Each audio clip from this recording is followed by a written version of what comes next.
ನಮಸ್ಕಾರ ಪ್ರಿಯ ಗೆಳೆಯರೇ ಗೆಳತಿಯರೇ, welcome to my official YouTube channel. ಇವತ್ತಿನ ವಿಡಿಯೋಯಲ್ಲಿ ಬಂದುಬಿಟ್ಟು ನನ್ನ ಲೈಫ್ ಇನ್ಫಾರ್ಮೇಷನ್ ನಿಮ್ಗೆ ಕೊಡ್ತಾ ಇದ್ದೀನಿ, ನನ್ನ ಪರ್ಸ್ನಲ್ ಇನ್ಫಾರ್ಮೇಷನ್. ಸೊ ಫಸ್ಟ್ ಅದು ನೋಡೋಕ್ಕಿಂತ ಮುಂಚೆ ದಯವಿಟ್ಟು ನನ್ನ ಚಾನೆಲ್ನ ಸಬ್ಸ್ಕ್ರೈಬ್ ಮಾಡ್ಕೊಳ್ಳಿ, ಲೈಕ್ ಮಾಡಿ, ಕಮೆಂಟ್ ಮಾಡಿ, ನನ್ನ ಸಪೋರ್ಟ್ ಮಾಡಿ. ನಿಮ್ಮ ಸಪೋರ್ಟ್ ಮತ್ತು ನಿಮ್ಮ ಹೆಲ್ಪ್ ಹೆಂಗೆ ಅಂದರೆ ಸಬ್ಸ್ಕ್ರೈಬ್ ಮಾಡ್ಕೊಳ್ಳೋದು ದ್ವಾರ ನನ್ನ ಚಾನಲ್ನ ನೀವು ನನ್ನ ಹೆಲ್ಪ್ ಮಾಡ್ಬೋದು. ಸೊ ದಟ್ ನಾನು ತುಂಬ ಇಂಟ್ರೆಸ್ಟಿಂಗ್ ವ್ಲಾಗ್ಸ್ನ ಡೈಲಿ ಅಪ್ಲೋಡ್ ಮಾಡೋಕ್ಕೆ ತುಂಬ ಸಹಾಯ ಆಗುತ್ತೆ. ನಿಮ್ಮ ಸಹಕಾರ ಯಾವಾಗಲೂ ನನ್ನ ಮೇಲೆ ಸದಾ ಈಗಲೇ ಇರಲಿ ಅಂತ ಹೇಳ್ಬಿಟ್ಟು ನಾನು ಕೋರ್ಕೊತಾ ಇದ್ದೀನಿ. ಸೊ ನಾವು ಲೆಟ್ಸ್ ಗೆಟ್ ಸ್ಟಾರ್ಟೆಡ್.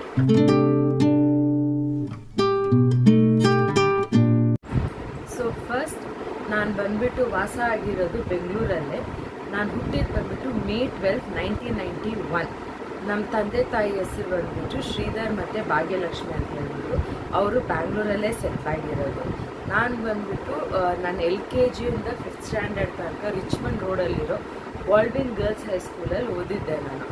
ಅದಾದಮೇಲೆ ಸ್ವಲ್ಪ ಮನೆಯಿಂದ ಟ್ರಾವೆಲ್ ಮಾಡೋದು ದೂರ ಆಗ್ತಾ ಇದೆ ಅಂತ ಹೇಳ್ಬಿಟ್ಟು 6th 7th ಸ್ಟ್ಯಾಂಡರ್ಡ್ ನಾನು ಕೋಎಡ್ ಸೆಂಟ್ ಹ್ಯಾನ್ಸ್ ಹೈಸ್ಕೂಲ್ ಅಂತ ಹೇಳ್ಬಿಟ್ಟು ರಾಜಾಜಿನಗರಲ್ಲಿರೋದು ಅಲ್ಲಿ ಹಾಕಿದ್ರು ನಾನು. ಅದಾದಮೇಲೆ ಏನೋ ಒಂದು ಕಾರಣಗಳಿಗಾಗಿ ನನಗೆ ಕೋಎಡ್ ಸೆಟ್ ಆಗಿದ್ದೇನೆ. ಯಾಕಂದರೆ LKG ಇಂದ 5th ಸ್ಟ್ಯಾಂಡರ್ಡ್ ತನಕ ನಾನು ಗರ್ಲ್ಸ್ ಹೈಸ್ಕೂಲಲ್ಲೇ ಓದಿ ನನಗೆ 6th 7th ನನಗೆ ಅಡ್ಜಸ್ಟ್ ಆಗೋಕ್ಕಾಗಿರಲಿಲ್ಲ ಕೋಎಡಲ್ಲಿ. ಸೊ ಹಾಗಾಗಿ ನಮ್ಮ ತಂದೆ ತಾಯಿ ಹತ್ರ ಮಾತಾಡೋದಕ್ಕೆ ಮತ್ತು ಅವ್ರು 8th 9th 10th ಬಂದುಬಿಟ್ಟು ಅವ್ರು ನನಗೆ ಶ್ರೀವಾಣಿ ಗರ್ಲ್ಸ್ ಹೈಸ್ಕೂಲ್ ಅಂತ ಹೇಳ್ಬಿಟ್ಟು ರಾಜಾಜಿನಗರ್ ಫಸ್ಟ್ ಬ್ಲಾಕಲ್ಲಿ ಇರೋದು. ಅದು ತುಂಬ ಜನಕ್ಕೆ ಗೊತ್ತಿರುತ್ತೆ, ಅದು ಗೌರ್ಮೆಂಟ್ ಏಡೆಡ್ ಸ್ಕೂಲ್ ಅದು.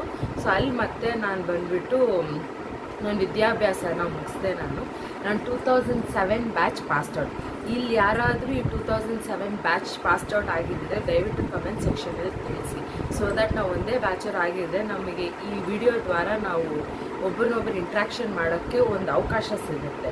ಆಮೇಲೆ ಫಸ್ಟ್ PUC ಸೆಕೆಂಡ್ PUC ಬಂದುಬಿಟ್ಟು ನಮ್ಮ ತಂದೆ ತಾಯಿ ಒಂದೇ ಮಾತನ್ನು ಕೇಳಿದ್ರು, ಹಿಂಗೆ ಗರ್ಲ್ಸ್ ಕಾಲೇಜಲ್ಲೇ ಗರ್ಲ್ಸ್ ಸ್ಕೂಲಲ್ಲೇ ಓದಿದ್ರೆ ಹೆಂಗೆ, ನಿನಗೆ ಗೊತ್ತಾಗಬೇಕು ಸೊಸೈಟಿ ಹೆಂಗಿದೆ ಅಂತ ಹೇಳ್ಬಿಟ್ಟು.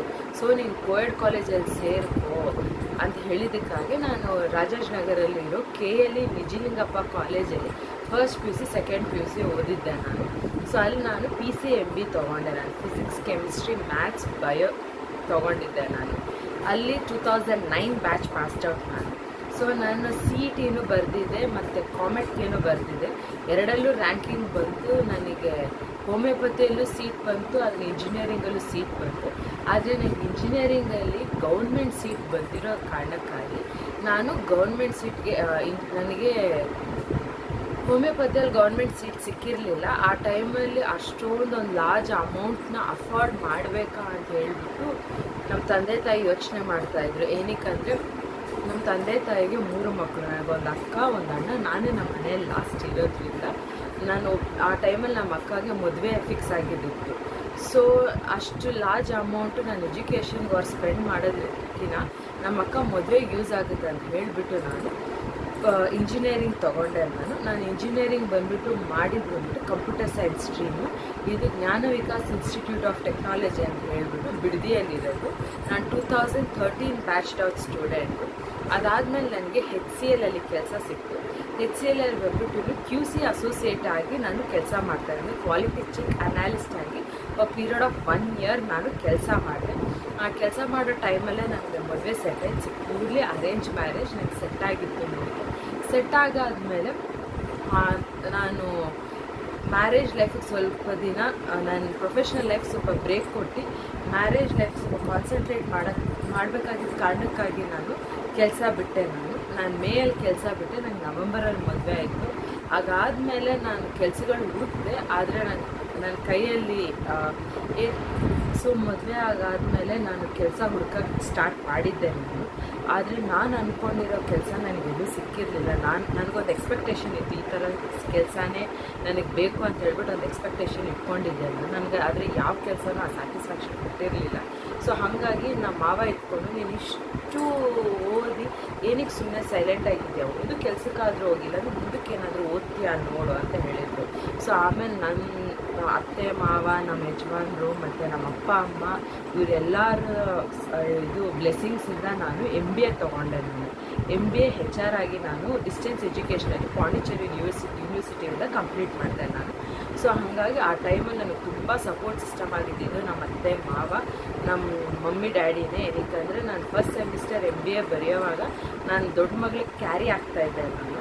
ಸೊ ಆ ಟೈಮಲ್ಲಿ ಎಕ್ಸಾಮಿಗೆ ಕರ್ಕೊಂಬರ್ಬೇಕಾದ್ರು ಓದಬೇಕಾದ್ರು ನನಗೆ ತುಂಬ ಸಹಕಾರ ಇತ್ತು ಮನೇಲಿ ಸಹಕಾರ ಇಲ್ಲದೆ ನಾನು MBA ಅಂತೂ ಮುಗ್ಸೋಕ್ಕೆ ಸಾಧ್ಯನೇ ಇರಲಿಲ್ಲ. ಪ್ಲಸ್ ನಮ್ಮ ಅತ್ತೆ ಮಾವ ಪರ್ಮಿಷನ್ ಕೊಟ್ಟಿರಲಿಲ್ಲ ಅಂದರೆ ನಾನು ಇವತ್ತೊಂದು MBA ಗ್ರ್ಯಾಜುಯೇಟ್ ಆಗಿರೋಕ್ಕೆ ಸಾಧ್ಯನೇ ಆಗ್ತಾ ಇರಲಿಲ್ಲ.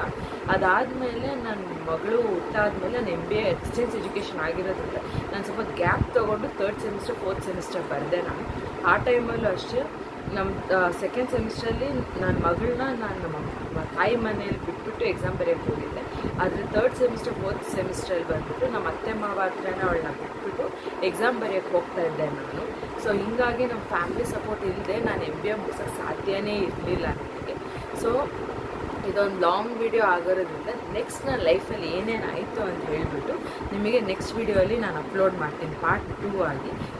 ಆದರೆ ದಯವಿಟ್ಟು ನನ್ನ ವಿಡಿಯೋ ನಿಮಗೆಲ್ಲ ಇಷ್ಟ ಆಗಿದ್ದರೆ ಲೈಕ್ ಮಾಡಿ, ಸಬ್ಸ್ಕ್ರೈಬ್ ಮಾಡಿ, ಸಪೋರ್ಟ್ ಮಾಡಿ. ನಿಮ್ಮ ಸಪೋರ್ಟ್ ಬಂದುಬಿಟ್ಟು ಸಬ್ಸ್ಕ್ರೈಬ್ ದ್ವಾರಾನೇ ನೀವು ತೋರ್ಸೋಕ್ಕಾಗೋದು.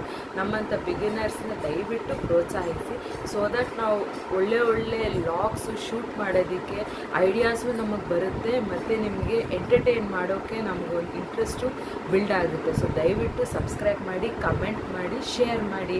Thank you. Have a nice day.